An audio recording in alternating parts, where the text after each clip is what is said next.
अगर आपने भी अपने आंगनवाड़ी केंद्र में अभी पीटीएम की है और आप पीटीएम पंजी लिखना चाहते हैं तो वीडियो आप लोगों के लिए यूज़फुल है। इस वीडियो में हम चर्चा करेंगे कि कैसे आप एक आसान और इफ़ेक्टिव पीटीएम पंजी लिख सकते हैं।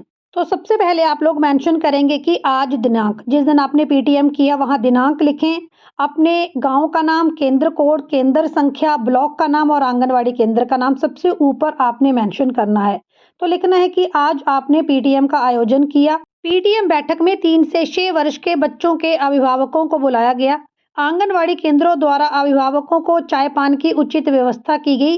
पीटीएम में बच्चों के माता पिता को बुलाकर निम्नलिखित बिंदुओं पर चर्चा की गई। अब महत्वपूर्ण है कि आगे आपने कौन कौन से पॉइंट्स इस पीटीएम में माता पिता के साथ डिस्कस किए हैं।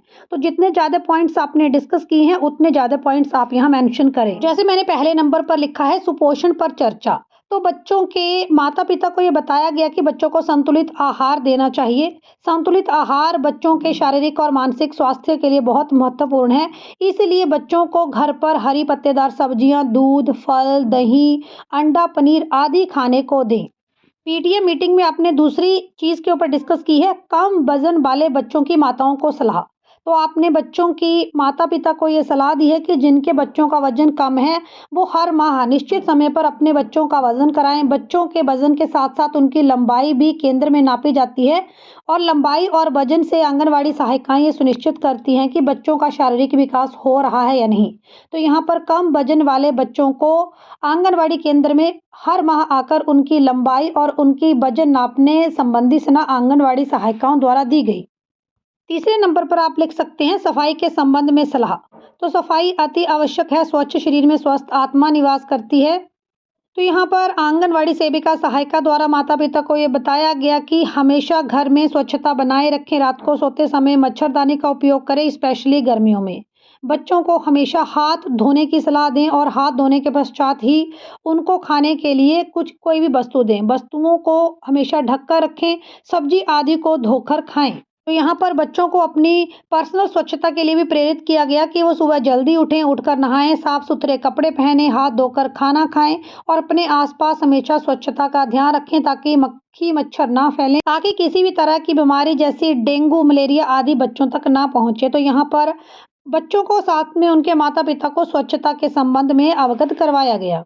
बच्चों के माता पिता को टीकाकरण का महत्व समझाया गया और उनको बताया गया कि जो भी बच्चे हैं, छोटे बच्चे हैं, उनको जो भी आवश्यक टीके लगने हैं उन टीकों के संबंध में जानकारी दी गई और उनको प्रेरित किया गया कि बच्चों का टीकाकरण समय पर करवाएं। इसमें आप और बिंदु भी शामिल कर सकते हैं कि जैसे 3 से लेकर 6 वर्ष आयु वर्ग के बच्चे आपके पास आए थे तो आपने बच्चों के माता पिता को सलाह दी कि जिन बच्चों की आयु 6 वर्ष हो गई है वो आगे आपके आंगनवाड़ी केंद्र या आपके गांव में जो भी प्राइमरी स्कूल है उसमें अपने बच्चों की एडमिशन कराएं और उनकी आगे की पढ़ाई को सुनिश्चित करें। कौन से नए टॉपिक के ऊपर आप लोग पंजी लिखना चाहते हैं कमेंट करके जरूर बताएं। नया वीडियो आप लोगों को जरूर प्रोवाइड करेंगे। और यहाँ पर आपने अंत में मेंशन करना है कि माता पिता को पीटीएम बैठक में हमेशा आने के लिए प्रेरित किया गया और इस पीटीएम बैठक में 15 बच्चों के माता पिता ने भाग लिया। और यहाँ पर अंत में जितने भी माता पिता आए हैं उनका ब्यौरा आपने लिख लेना है। तो जैसे मैंने यहाँ पर एक टेबल बना लिया है, अभिभावक का नाम, बच्चे की आयु और माता पिता के हस्ताक्षर। तो इस तरह से जितने पेरेंट्स आपके पास आए हैं उनका डाटा आपने यहाँ पर नोट करवा लेना है। पेरेंट्स से सिग्नेचर करा लेने हैं। आप उनके फ़ोन नंबर भी यहाँ पर लिख सकते हैं। आजकल बहुत सारे कार्य ऑनलाइन हो गए हैं। ऐसे में आप अपने जो भी पीटीएम हुई है उसमें माता पिता और बच्चों की कुछ एक फ़ोटोज़ क्लिक कर सकते हैं और इन्हें विभाग की साइट पर ऑनलाइन अपलोड कर सकते हैं। ऑल इंडिया आंगनवाड़ी अपडेट पाने के लिए चैनल को सब्सक्राइब करें। वीडियो अच्छा लगा है तो लाइक शेयर भी ज़रूर करें।